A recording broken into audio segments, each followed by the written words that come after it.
built strong.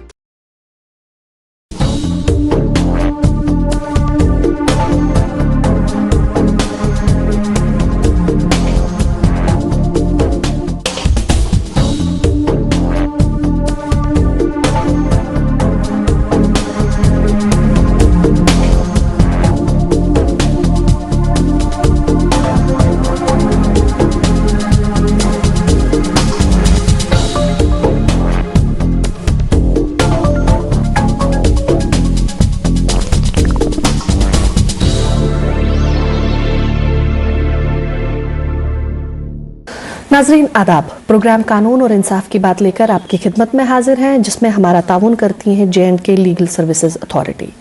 नाजरीन, हर बार की तरह एक नए मौजू के साथ और एक नए मेहमान के साथ आए हैं।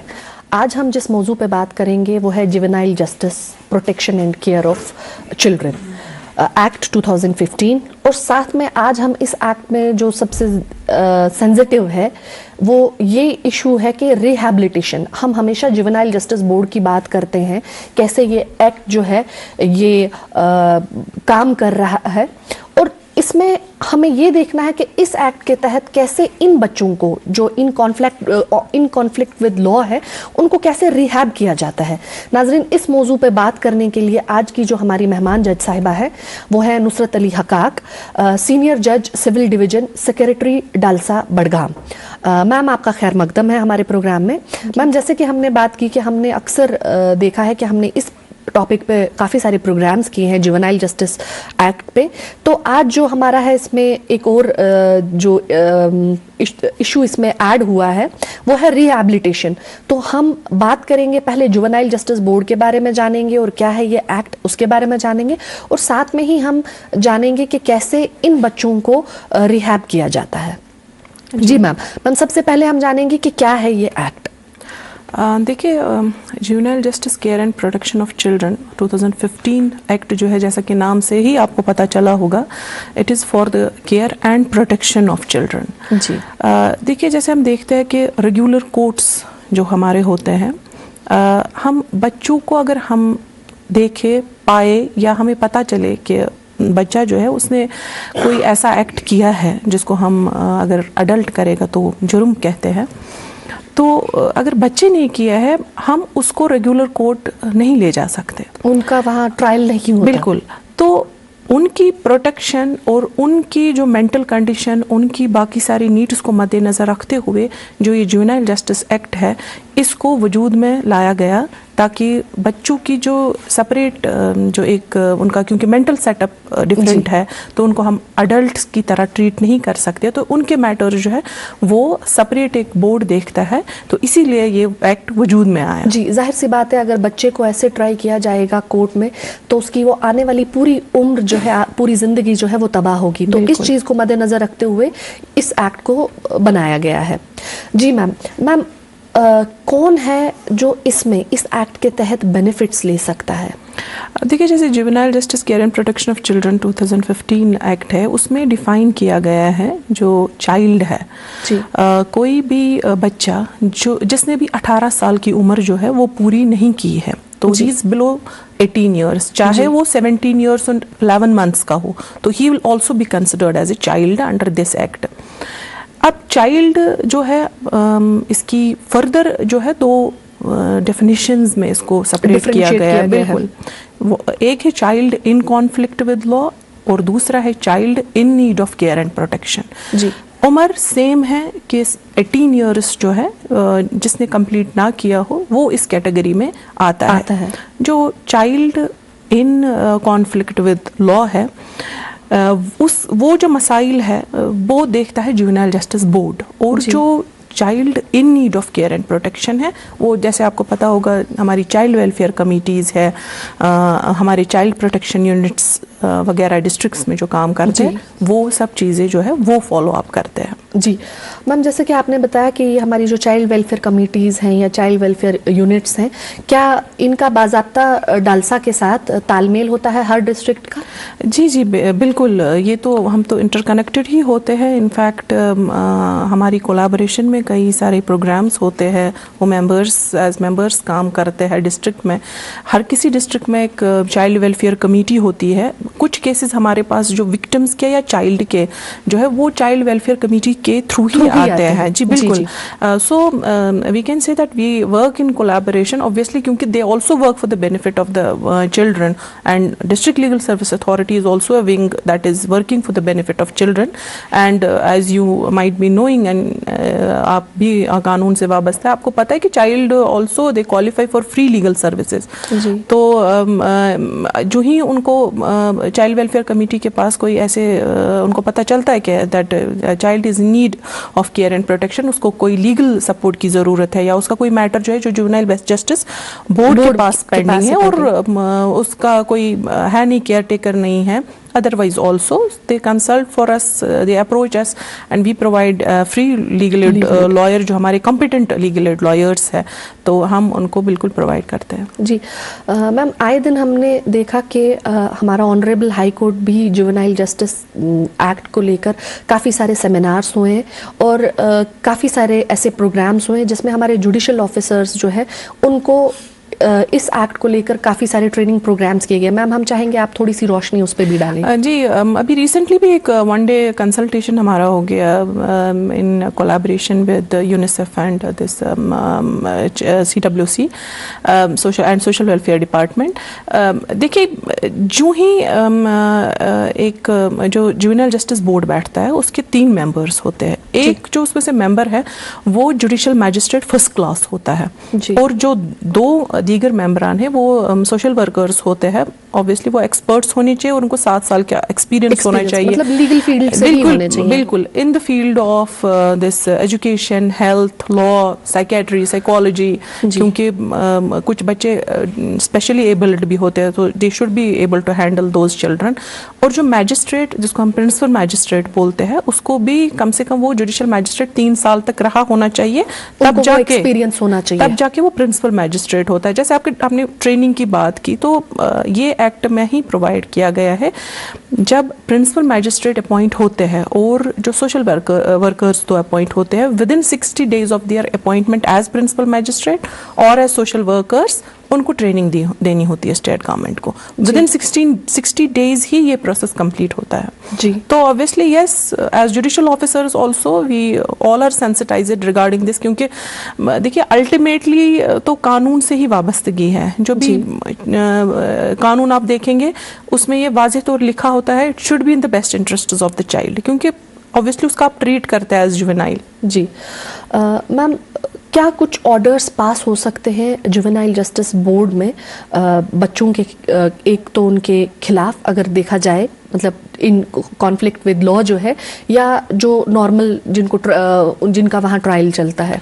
देखिए, पहले मैं आपको ये क्लियर करूं, जो एज ट्रीट जब हो गया कोई ये चाइल्ड है, ये एज जुवेनाइल क्वालिफाई हो गया अंडर जुवेनाइल जस्टिस एक्ट, तो कोई भी डेथ पेनल्टी या इम्प्रिजनमेंट फॉर लाइफ जो है वो उसके खिलाफ नहीं दी जाती है, नहीं हो सकती है, वो पहले ये है।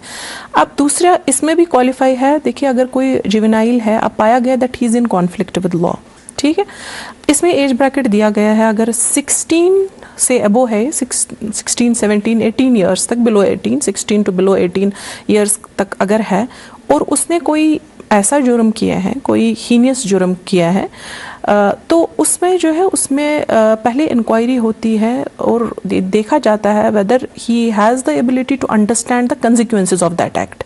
उसकी इतनी मेंटल कैपेबिलिटी है कि उसको पता है ये एक्ट क्या है। फॉर एग्जाम्पल, मर्डर किया है किसी बच्चे ने, ये देखना है कि इसको पता है ये मर्डर क्या है, और उसको पता था ये एक्ट जो मैं करूँगा इसकी वजह से ये जो आदमी जिसका कत्ल हो गया कि ये मर जाएगा। उसके रिगार्डिंग सेपरेट होता है, उस इंक्वायरी बैठती है। उसके बाद जब इंक्वायरी का रिजल्ट आता है जो जुवेनाइल जस्टिस बोर्ड करता है, उसमें अगर उनको लगे कि नहीं इसकी इतनी कैपेसिटी नहीं है, he should be treated as a child, तो उसमें अप्रोप्रिएट ऑर्डर्स बोर्ड पास करता है। अगर अब बोर्ड को लगेगा कि नहीं, he has having enough mental capability to understand the act, to understand what will be the consequences of this act, तो वो रेफर करता है इसको चिल्ड्रन कोर्ट को। जैसे आपने कहा कि हाई कोर्ट, हमारा चिल्ड्रंस कोर्ट्स, ये बिल्कुल जो अपील्स वगैरह वो भी चिल्ड्रन कोर्ट्स ही है for appeals, for revision purposes, तो वो क्वालिफाई करते हैं। और जैसे कि हमारे यहाँ आपको पता है कि कोई सेपरेट चिल्ड्रन कोर्ट नहीं है, तो उसमें सेशन कोर्ट को पावर्स है, जैसे पॉक्सो कोर्ट में है, तो that is designated as children court. जी मैम, इसमें हम ये जानेंगे कि जिन बच्चों को पाया जाता है इसमें कि जिन्होंने कोई भी जुर्म किया है, और अगर वो देखा जाए वो वैसा हीनियस क्राइम नहीं होगा, उनको कैसे डील किया जाता है, और क्या कोर्ट ही डिसीजन देते हैं उनकी रिहैबिलिटेशन का, या उनका जो भी आने वाली लाइफ है उसको लेकर कैसे क्या स्टेप्स लिए जाते हैं, जैसे कि एक बच्चे की आइडेंटिटी है वगैरह, उन सारी चीज़ों को कैसे मद्देनज़र रखा जाता है? देखिए, जब एक बच्चा है who is in conflict with law, जैसे मैंने सिंपली कहा कि आपकी नोटिस में आया कि इसने कोई जुर्म किया है, इसने कोई एक्ट किया है, तो अब ये एज ब्रैकेट भी मैंने आपको दे दिया कि 16 to 21, वो सेपरेट करके। अब अगर कोई पेटी ऑफेंस है, पेटी ऑफेंस जैसे पता है कि 3 साल तक वो जिनकी जुर्म, जी बिल्कुल, तो उसमें बोर्ड अप्रोप्रिएट ऑर्डर्स कर सकता है, उसको छोड़ भी सकता है काउंसलिंग के बाद, अगर उसको लगे कि keeping in view the, for example किसी ने कोई छोटी सी चोरी कर दी, मार्केट में गया, कहीं से रोटी चोरी की, कोई फ्रूट चोरी किया, जैसे आमतौर पर या पिक पॉकेटिंग जैसे हम करते हैं, उसमें अगर पाया जाए जुवेनाइल है, उसकी बोर्ड जो है पूरा वो देखकर उसकी काउंसलिंग करते हैं, उसके बाद काउंसलिंग करके उसको छोड़ देते हैं। या कुछ केसेस में ये भी होता है कि जो बोर्ड है वो उसके गार्डियन को बुला के उनको रेगुलर वो सेटअप रखता है कि ये आपको ग्रुप काउंसलिंग जिसको हम कहते हैं, उनको डेट्स रखते हैं कि आपको ग्रुप काउंसलिंग के इस बच्चे को लाना है, तो काफ़ी सारे जुवेनाइल्स को उस वक्त ऐसे रख के उनको ग्रुप काउंसलिंग होती है, उनके पास एक्सपर्ट्स होते हैं, तो ऑब्वियसली वो डेट्स पे आते हैं, वो करके उनकी काउंसलिंग करते हैं। कुछ केसेस में ये भी होता है कि जो बोर्ड है वो फाइन भी कर सकता है उसके गार्डियन को या बच्चे को। तो ऐसे जाके मतलब keeping in view the circumstances और नेचर ऑफ ऑफेंस, एज क्या है, क्योंकि ये भी देखता है कि कोई बच्चा अगर 8 साल का है वो बहुत इनोसेंट होता है, कोई उससे ज़्यादा मैच्योर होता है, तो और कोर्ट ये डिसाइड करता है कि ये इसकी मेंटल कैपेसिटी कैपेबिलिटी कितनी है, उसी हिसाब से जो काउंसलर्स है वो भी उनकी काउंसलिंग करते हैं। हाँ, ऑब्वियसली बेनिफिट्स या ग्रेटर इंटरेस्ट जिसको हम कहते हैं बच्चों का, वो that has to be taken into consideration. और रिहैबिलिटेशन की बात अगर हम करें, अगर कोई ड्यूरिंग इंक्वायरी ये भी पाया जाता है कि कोई बच्चा ड्रग्स में इन्वॉल्व हो गया और पैसों की वजह से वो ड्रग ट्रैफिकिंग में इन्वॉल्व हो गया, ठीक है, तो उनकी रिहैबिलिटेशन ऑब्वियसली जो ड्रग डी एडिक्शन सेंटर्स है उनका बाज़ाब्ता बोर्ड ऑर्डर कर सकता है, तो वो उसी में वो अपने जो ऑर्डर होगा बोर्ड का, उसी में उनको वो काउंसलिंग से सेशंस का बोल सकता है या रिहैबिलिटेशन किया जाता है बाज़ाब्ता। बिल्कुल बिल्कुल, और वो डेट भी रख सकते हैं कि ऐसे करके तो वो बिल्कुल वो बना सकते हैं, चार्ट बनाया जाता है। मैम, इसमें हैबिचुअल ऑफेंडर्स का क्या है, यानी कुछ अगर जैसे कि अभी आपने कहा कि बड़ा लीनियंट व्यू लिया जाता है जुवेनाइल्स को लेकर, लेकिन ये चीज़ जो है ये यूज़ भी हो सकती है, ये मिसयूज़ भी हो सकती है। कुछ लोग जो पीछे बैठकर बच्चों से जुर्म करवाते हैं, वहाँ पे अगर देखा जाए वहाँ पे इस एक्ट का मिसयूज़ भी हो सकता है, तो वहाँ पे कैसे डील करते हैं उन लोगों के साथ जो हैबिचुअल ऑफेंडर्स होंगे? नहीं, ये तो बहुत ही संगीन जुर्म है, मैं कहूँगी। कुछ जुर्मों में तो 5 से लेकर 10 साल तक की भी सजा है और 5 लाख तक का जुर्माना भी है, चाहे वो किसी भी किस्म का अब्यूज़ हो, मेंटल अब्यूज़ है, फिजिकल अब्यूज़ है, सेक्सुअल अब्यूज़ है, या अगर अपने पेरेंट्स ने, कोई गार्डियन है, ये देखा जाए कि गार्डियन जो है वो किसी और बच्चे को अब्यूज़ कर रहा है फिजिकली, मेंटली, और इस बच्चे को अब खदशा है कि इसके बाद इसकी बारी है, तो वो भी एक जुर्म है और वो बिल्कुल उसमें वो इसके वो दायरे में आ सकता है।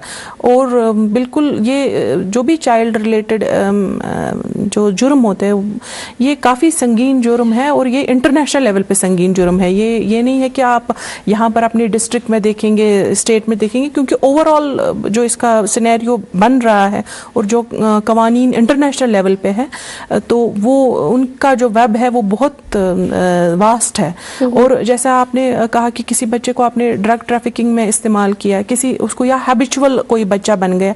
देखिए, हैबिचुअल बच्चा बनेगा ऑब्वियसली, अगर वो इस एज ब्रैकेट में क्वालिफाई करता है, वो चाइल्ड।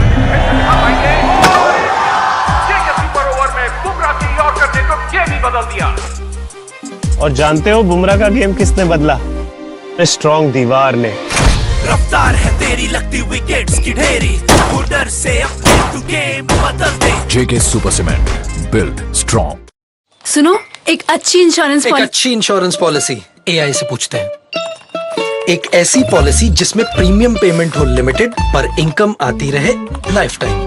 LIC का जीवन उत्सव। एक ऐसी पॉलिसी जो दे होल लाइफ इंश्योरेंस कवर भी। LIC का जीवन उत्सव। वाओ, चलो तो LIC की जीवन उत्सव पॉलिसी ही लेते हैं। मैं भी तुमसे यही कह रही थी, LIC का जीवन उत्सव। लाइफ टाइम सेलिब्रेशन मनाइए LIC के जीवन उत्सव के साथ, फ्यूचर सेट है। स्टिल चाइल्ड है, उसको तब तक अगर जो भी उसके काउंसलर्स हैं तो उनको लगेगा कि नहीं, इसकी अभी रिहैबिलिटेशन, ये अभी इसका मेंटल सेटअप ऐसा नहीं हुआ कि जाके सोसाइटी में बेनिफिशियल होगा, तो इसको ऑब्जर्वेशन होम में रखा जाता है, जहाँ रेगुलर इंटरवल्स पे उसकी काउंसलिंग होती रहती है। ऐसे नहीं है कि सब बच्चों को they will be set free, no, it is not like that. वो उनको ऑब्जर्वेशन होम में रखा जाएगा और जो एनुअल रिपोर्ट्स हम कहते हैं, एनुअल रिपोर्ट सबमिट होते हैं, बोर्ड उनका एक केयर टेकर, उनका एक काउंसलर अपॉइंट करता है, जो सालाना तौर पर अपनी रिपोर्ट सबमिट करते हैं। उन रिपोर्ट्स को देखकर क्योंकि उन रिपोर्ट्स में मेंशन करना होता है कि इसके बिहेवियर में चेंजेस आए, अगर ये सोसाइटी में जाएगा, क्या ये बेनिफिशियल होगा सोसाइटी में, ये वापस जाके ये वो जेब काटेगा या इन्वॉल्व होगा क्राइम्स में। बिल्कुल, जब उनका रिपोर्ट पूरा क्लियर आ जाएगा तब जाके उसको छोड़ा जाएगा, ऐसे नहीं। और ये भी नहीं है कि देखिए, कुछ बच्चे जो है, जो ये एज ब्रैकेट है ना 16 to 18 ईयर्स, अगर बोर्ड को लगता है कि नो, उनकी मेंटल कंडीशन ऐसी है कि या उनको कंसिक्वेंसेस पता है, वो मैच्योर है, वो जाके वो चिल्ड्रन कोर्ट को रेफर करते हैं। चिल्ड्रन कोर्ट वो अपना एक असेसमेंट करता है, प्रिलिमिनरी असेसमेंट जिसको बोलते हैं।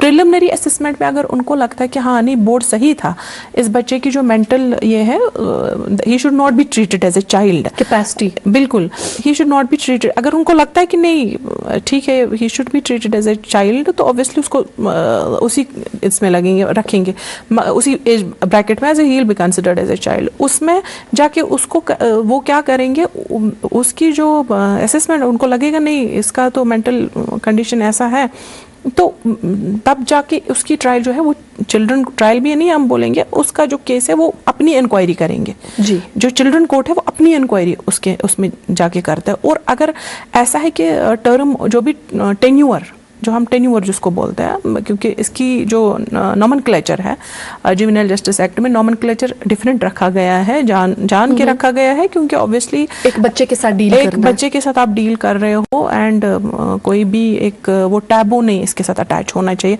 कल जाके इसको सोसाइटी में फिर से जाना है। तो वो जो टेन्यूअर फिक्स किया जाता है, वो अगर 21 ईयर्स तक भी इसको जो है ऑब्जर्वेशन होम में रखा जाता है, जेल में नहीं रखा जाता। अगर वो टेन्यूअर जाके 21 ईयर्स इसके कंप्लीट हो गए बट टेन्योर कंप्लीट नहीं हुआ, और तब जाके असेसमेंट में, जो मैंने एनुअल असेसमेंट आपको बोला, उस एनुअल असेसमेंट में ये है कि नहीं जी, इसकी मेंटल कंडीशन अभी भी ये ठीक नहीं हुआ, अभी भी इसकी काउंसलिंग होनी चाहिए, जाके ये इसका मेंटल सेटअप अभी भी उस लिहाज का नहीं हुआ, तो जाके उसको जेल में वो बाकी टेन्योर कंप्लीट होगा। अदरवाइज तब तक भी इसका ऑब्जर्वेशन होम ही होता है और इन नो केस उसको जेल में रखा जा सकता है। मैम, बात आई ऑब्जर्वेशन होम्स की। यहाँ हमारे JNK में जो ऑब्जर्वेशन होम्स हैं, इनको कौन चेक करता है? क्योंकि अक्सर देखते हैं हम कि जहाँ पे मतलब ऐसे बच्चे हो सकता है वहाँ पे भी कुछ उनके साथ ज्यादतियाँ हों।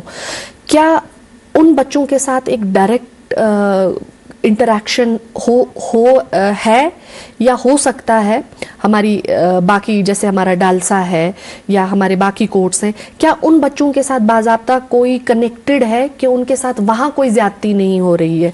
यानी उनके साथ एक ऐसा सेशन किया जाता है कि जहाँ सिर्फ वो बच्चे और जो हमारी डिफरेंट एजेंसीज हैं जैसे हमारा डालसा है या हमारे चेयरमैन साहब हैं, क्या वो उनके साथ बाज़ाब्ता इंटरेक्शन करते हैं? जी, ये बहुत अच्छा सवाल है। देखिए, जो ऑब्जर्वेशन होम की बात हम करें या जो स्पेशल होम्स है हमारे पलाश है, परीक्षा है, ऑब्जर्वेशन होम का तो एक्ट में ही है। Regular inspection social welfare department को, चाइल्ड वेलफेयर कमिटीज़ को, इनफैक्ट DLSAs भी, हम खुद भी जाते हैं वहाँ पर, पलाश जाते हैं, अपने डिस्ट्रिक्ट्स में परीक्षा जाते हैं। तो मैं ये कहूँगी कि बहुत अच्छी फैसिलिटीज़ है। इनफैक्ट जो हमारी अभी कंसल्टेशन हुई वहाँ जो भी उनके स्टेक होल्डर्स थे, इनफैक्ट मैंने भी उनको ये बोला कि फैसिलिटीज़ बहुत अच्छी है। इनफैक्ट हम जो प्राइवेट स्कूल्स हैं उनमें भी उतनी फैसिलिटीज़ नहीं है जितनी उन बच्चों को रखी गई है जी। मगर देखिए, रेगुलर इंस्पेक्शन करना है, वो ऑब्वियसली फॉलो अप करना है अथॉरिटीज़ को।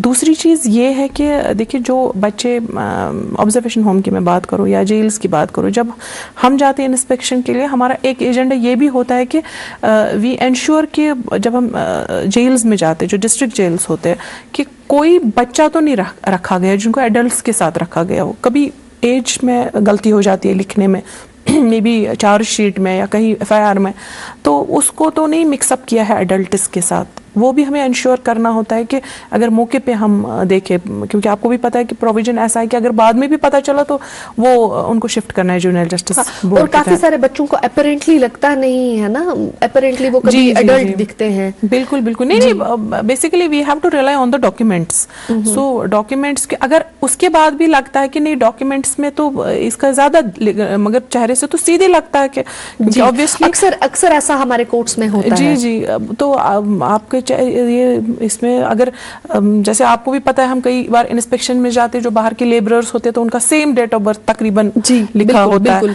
तो उसमें लगता है कि नहीं ये तो बच्चा, ये तो छोटा है, तो अब इसके आधार कार्ड में कुछ और एज लिखी हुई है। जी बिल्कुल। उस वक्त ऑसिफिकेशन टेस्ट के लिए जा सकता है, वो प्रोविजन है। तो उसका मेडिकल, जो भी बेस्ट मेडिकल टेस्ट होगा उस वक्त, वो करवा सकते हैं, तो उसकी एज असर्टन करने के लिए। मैम, हमारी जो चाइल्ड वेलफेयर कमिटीज़ हैं वो आए दिन कुछ ना कुछ प्रोग्राम्स रखती हैं और साथ में उनकी कुछ ड्राइव्स भी होती हैं जहाँ काफ़ी सारे बच्चों को अगर देखा जाए कहीं पे रेस्क्यू किया जाता है, और काफ़ी सारे बच्चे जो इन्वॉल्व है बैगिंग में वगैरह, उनको भी इसमें देखा जाता है कि उनको रेस्क्यू किया जाता है। क्या मैम फिर उन बच्चों पे एक नज़र रखी जाती है कि अगर रेस्क्यू करके उनको कहीं लाया गया और कहीं उनको पहुंचाया गया या हमारे ऑब्जर्वेशन होम्स में, क्या उसके बाद फिर उनमें वो रिपीट तो नहीं होती हैं चीज़ें? देखिए, कानून में तो उनको करना है फॉलो अप। कानून के तौर पे जुवेनाइल जस्टिस एक्ट की बात अगर मैं कहूँ तो उनको रेगुलर बेसिस पे उनका फॉलो अप करना है। और जुवेनाइल जस्टिस बोर्ड भी डायरेक्शन देता है कि अगर जब पेटी ऑफेंसेस, जैसे मैंने कहा कि या ऐसे रेस्क्यू किया, बैगिंग कर रहा है या स्ट्रीट चिल्ड्रन है, ऐसे जाके, क्योंकि CWC का काम ही यही है कि काफी सारे ड्राइव्स में आप भी थे, जैसे हमारे श्रीनगर डालसा जो था, जी बिल्कुल एक्टिवली पार्टिसिपेट किया था। जी, हमारे बेसिक यही था कि अगर कोई बैगिंग है, क्योंकि हमने भी देखा कि माँ एक जगह पे एक पॉइंट पे बैग कर रही थी, मुझे लगता है आप भी शायद किसी एक ड्राइव में आए होंगे, एक बच्चा एक स्टॉप पे रखा था, एक बच्चा, एक वालिद किसी और स्टॉप पे रखा हुआ था। तो ये एक नेट होता है, पूरा माफिया काम ये करता पूरा है। नेट होता है। तो जब एक को पकड़ते हैं उसमें 10 और आ जाते हैं पकड़ में।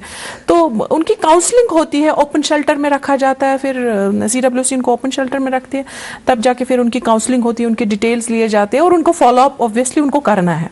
जी मैम, हम बोलेंगे ये कि अभी जो हमारा प्रोग्राम है, जाहिर सी बात है काफ़ी सारे हमारे नाजरीन प्रोग्राम देख रहे होंगे, और कई सारी जगहों पे ऐसा होता है कि कुछ बच्चे जो हैं वो इन्वॉल्व होते हैं छोटे मोटे पेटी ऑफेंसेस में, और काफ़ी जो लोग हैं वो देखते हैं। तो मैं ये बोलना चाहूँगी कि अभी अगर कोई शख्स ये प्रोग्राम देख रहा है और उनके जहन में होगा कि हम ऐसे बच्चों की कोई हेल्प करें, तो क्या उनको कहाँ अप्रोच करना है, कहाँ उन बच्चों की रेस्क्यू के लिए वो लोग आ सकते हैं, और क्या उनकी आइडेंटिटी जो है वो बाज़ाब्ता सिक्रेसी में रखी जाएगी? देखिए, ऑब्वियसली सिक्रेसी तो मेंटेन करनी है। तो अगर हम बात करें कि अगर कोई बाशऊर बाशिंदा, जी जी जी, बिल्कुल बच्चे होते हैं और अगर हमारे हमसाये में ही है तो कहीं बिल्कुल बिल्कुल, या हमें बिल्कुल लग रहा है बहुत ही टेंडर एज का बच्चा है, उसको एम्प्लॉय किया गया है घर में, फॉर एग्जांपल, छोटी सी एग्जांपल है।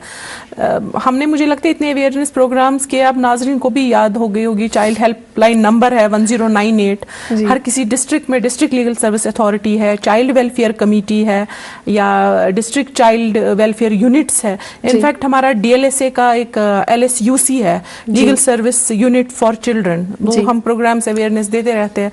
आप अप्रोच कर सकते हैं, सिंपल, अगर कहीं जा नहीं सकते 1098 पे फोन कर लीजिए। तो अब ये इतना कॉमन आपकी आइडेंटिटी भी बिल्कुल रिवील नहीं होगी, उसमें आपको कुछ वो देना नहीं है, तो आप रेफर कर सकते हैं अगर इस किस्म का कोई ये है, क्योंकि किसी को कैप्चर करके रखा है, बंद करके रखा है, और you came to know about this, obviously आप को अपना फर्ज निभाना है। उस वक्त आप कम से कम 1098 पे ही फोन कर लीजिए, या कंसर्न्ड जो भी हेल्पलाइन नंबर्स हमारे होते हैं, DLSAs का, सब आज तो इंटरनेट पे सब कुछ अवेलेबल है, उनको अप्रोच कर लीजिए। नियरेस्ट पुलिस स्टेशन को अप्रोच कर सकते हैं, चाइल्ड वेलफेयर कमिटीज को अप्रोच कर सकते हैं। तो कोई भी आप मीडियम ले सकते हैं जिससे आप उन बच्चों को बचा सके और अपना रोल अदा कर सके।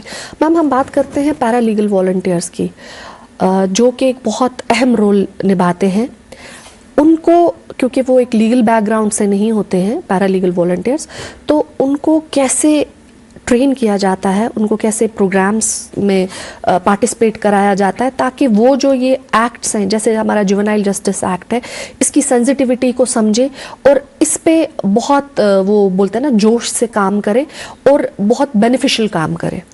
देखिए, आज की डेट में मैं अगर आपको बोलूं, जो पैरालीगल वॉलंटियर्स हमारे हैं वो बिल्कुल ट्रेन हो चुके हैं, क्योंकि उनकी वक्तन फवक्तन ट्रेनिंग्स होती रहती है, और अब वो इतने ट्रेन हो गए हैं क्योंकि डोर टू डोर पे जाते हैं, आए दिन हम उनको प्रोग्राम्स पे भेजते हैं फार फ्लंग एरियाज में, जो उनको, क्योंकि देखिए एक PLV है, ये दूर दराज इलाके का है जहाँ कोई उतना रीच नहीं है, आउटरीच नहीं है। हमारा लीगल एड क्लिनिक है, हम कोशिश करते हैं कि उसको हम नज़दीकी लीगल एड क्लिनिक पे रखें जितना पॉसिबल हो सके, क्योंकि वो जाके अपने मास जो वहाँ पर लोग हैं उनको अवेयरनेस दे सके, और उनकी बाज़ाब्ता ट्रेनिंग्स होती है, हम खुद उनको ट्रेन करते हैं रेगुलर बेसिस पे, रिव्यू होता है उनका, रिव्यू मीटिंग्स होती है जहाँ पर देखा जाता है उनको भी कहाँ पर आ रही है दिक्कत, कहीं पर आ रही है।